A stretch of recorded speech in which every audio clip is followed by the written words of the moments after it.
Équipe B Metal Expo, le premier salon professionnel de la menuiserie française du 21 au 24 septembre 2021, porte de Versailles à Paris.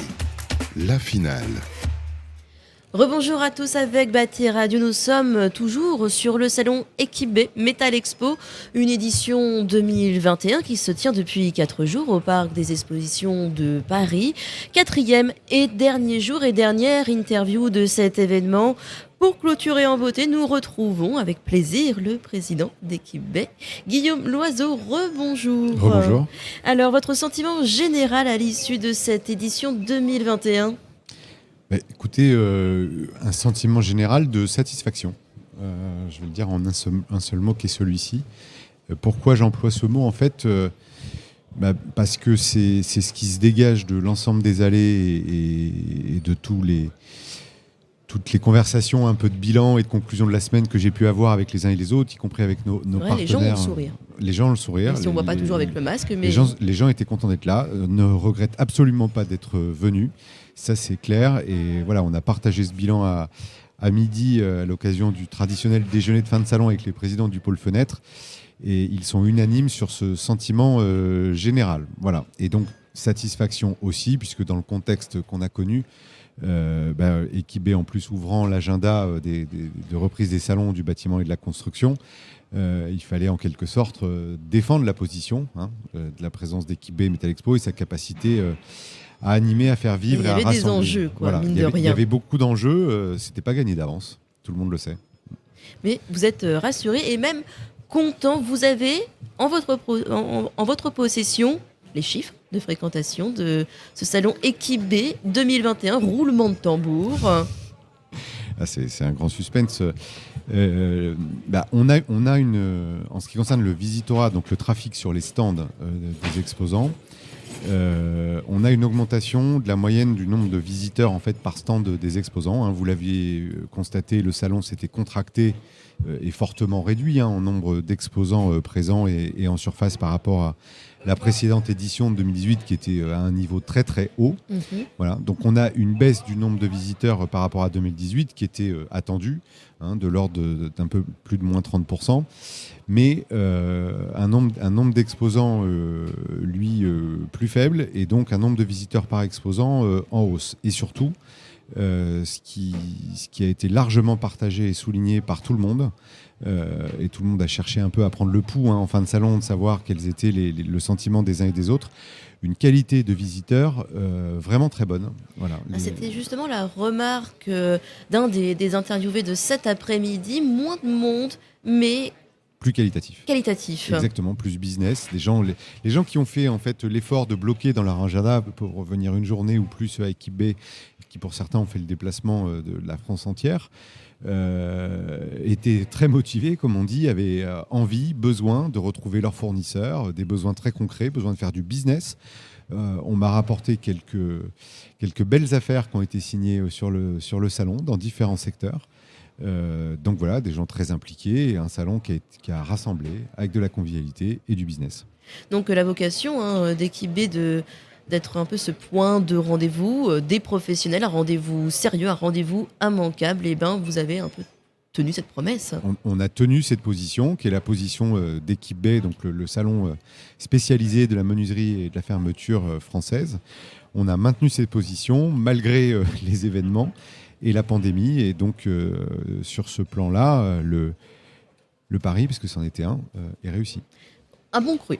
Un bon cru. Alors, c'est quand même une belle surprise, ces chiffres. On revient un peu sur la semaine, Guillaume Loiseau, si vous voulez bien. Les temps forts de cette édition, selon vous ? Alors, il y en a eu beaucoup. Il y a eu le temps fort d'ouverture avec la séquence d'inauguration du salon, avec l'ensemble des présidents du pôle fenêtre, puis le président Saleron, qui nous a fait l'honneur, le président de la FFB, de l'honneur de venir inaugurer le salon. Le premier jour aussi, c'était un temps fort qui durait toute la journée, qui était la journée Acti Day, qui a rassemblé beaucoup de personnes, avec des conférences très inspirantes.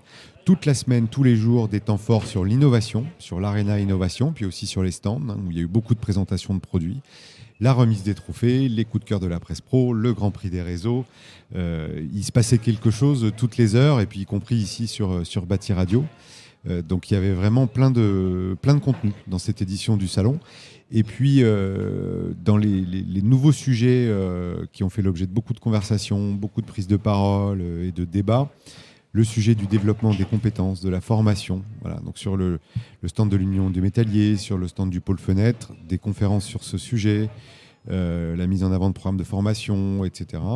Et puis le sujet de la décarbonation du secteur, de la RSE d'une manière générale, où on voit que on n'en est plus à la phase d'interrogation des chefs d'entreprise, on est dans la phase d'action, hein, donc avec beaucoup d'initiatives sur ce sujet également. On sent que Équipe B est quand même un salon ancré dans le réel, dans l'actualité. Cette édition 2021, elle était aussi cruciale parce que la crise sanitaire nous l'a montré, il y a des enjeux importants, un besoin de changer les choses. Équipe B, c'est l'innovation. Là encore, promesse tenue sur la qualité des échanges. Promesse tenue, Équipe B, et puis cette profession, c'est pas des concepts, c'est de l'action. Les gens viennent pour voir les produits, les toucher. Je ne sais pas si vous avez observé, mais le réflexe premier d'un visiteur qui passe la petite marche d'un stand, quand il est abordé par quelqu'un qui vient l'accueillir, qu'est-ce qu'il cherche à faire tout de suite? Il s'avance vers le produit, il le touche, il le manipule, il le manœuvre. Voilà. C'est vrai qu'on ne se contente pas que de regarder avec les yeux. Là, on a envie Exactement. de comprendre comment ça fonctionne. Donc ça parle technique, ça parle de choses très concrètes, de méthodes de pose, etc. Et les trophées, bien sûr, hein, qui est autre moment fort de cette édition. On a vu de très jolies choses, 35 projets en tout, avec des gens qui se sont un peu aussi inspirés les uns les autres. C'est quelque chose qu'on a entendu cet après-midi. Oui, parce que la mise en valeur des trophées, en fait, pendant cette semaine, il y a le concours et puis le caractère prestigieux des gagnants, donc la cérémonie de remise des prix. Et puis toute la semaine, en fait, on présente ces solutions avec un format... comme on dit, parce que c'est un peu à la mode, hybride. C'est-à-dire qu'il y a à la fois une présentation très digitale et numérique des produits, où les visiteurs peuvent voir tous les produits, électroniquement commander une fiche produit, voter pour les produits. Donc cette partie digitale sur l'Arena Innovation. Puis l'autre partie qui est très humaine, c'est une présentation concrète, c'est les pitch innovation par les représentants des marques et les experts techniques. Voilà, donc, et malgré la compétition, c'est quelque chose que j'ai remarqué entre nominés, lauréats. Finalement, même si que c'est prestigieux, que c'est une consécration de recevoir ces trophées à Équipe B, il n'y a pas de mauvais esprit, il n'y a pas de mauvais perdants. Les gens apprennent de ce qui a été récompensé. Oui, ce type de sentiment, vous ne le retrouverez jamais dans la profession, hein, que ce soit pour les trophées ou pour autre chose. Ce sont tous des gens fair-play qui ont l'intelligence collective et la capacité à reconnaître la qualité du travail des autres. Voilà. C'est plutôt un phénomène de stimulation, c'est-à-dire l'innovation des uns sur certains sujets inspire les autres, etc. Ils s'enrichissent mutuellement. On a beaucoup parlé formation et de cette nécessité d'intéresser les jeunes au secteur du bâtiment, de la construction. Est-ce qu'il y aura une place plus large dans les éditions à venir sur justement peut-être les écoles, les formations possibles, attirer plus de jeunes? Oui, c'est certain. On n'est pas encore en train de bâtir le programme du prochain Équipe B Metal Expo, mais je suis convaincu par avance, et puis pour le coup sur Batimat dans 12 mois, que le sujet des compétences, de la formation, du recrutement des hommes et des femmes du bâtiment va occuper une place beaucoup plus centrale que ce qu'il occupait, comme les autres grandes thématiques du secteur, bien sûr.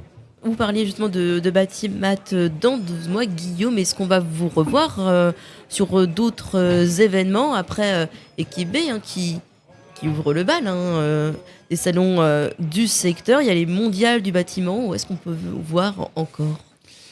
En fait, le prochain grand rendez-vous, c'est effectivement dans 12 mois, donc Batimat et puis les 3 salons du mondial du bâtiment. Donc ici, dans le hall 1 à la porte de Versailles, qui est l'événement tant attendu par tout le monde parce qu'on a tout réinventé et engagé une très belle dynamique sur tous les secteurs. Et puis, on ne fait plus que de l'événementiel qui dure 4 jours, une fois tous les 2 ans désormais. On est présent grâce à Bâti Radio, donc tout le temps, toute l'année, avec de très belles émissions, notamment les Rendez-vous du Mondial du Bâtiment, qui est une émission qui cartonne tous les mois. Donc beaucoup de choses grâce au digital et notamment avec Bâti Radio. Et ben ça, c'est un carnet de balles qui fait envie. Bien sûr, les grands rendez-vous sont à retrouver en podcast sur le site de Bâti Radio. Le salon Équipe B, c'est fini, en tout cas sur Bâti Radio. Il y a encore, il est 16h19, encore une petite heure pour profiter du salon ici au hall 1 du parc des expos de Paris. Vous pouvez retrouver aussi nos podcasts réalisés ces 4 derniers jours. N'hésitez pas à liker, à commenter, à partager. Merci Guillaume d'avoir fait ce débrief d'Équipe B Métal Expo avec nous sur Bâti Radio. Merci aussi à vous, chers auditeurs, de nous avoir suivis lors de cet événement. Je vous dis à très bientôt. Équipe B Métal Expo, le premier salon professionnel de la menuiserie française du 21 au 24 septembre 2021, porte de Versailles à Paris. La finale.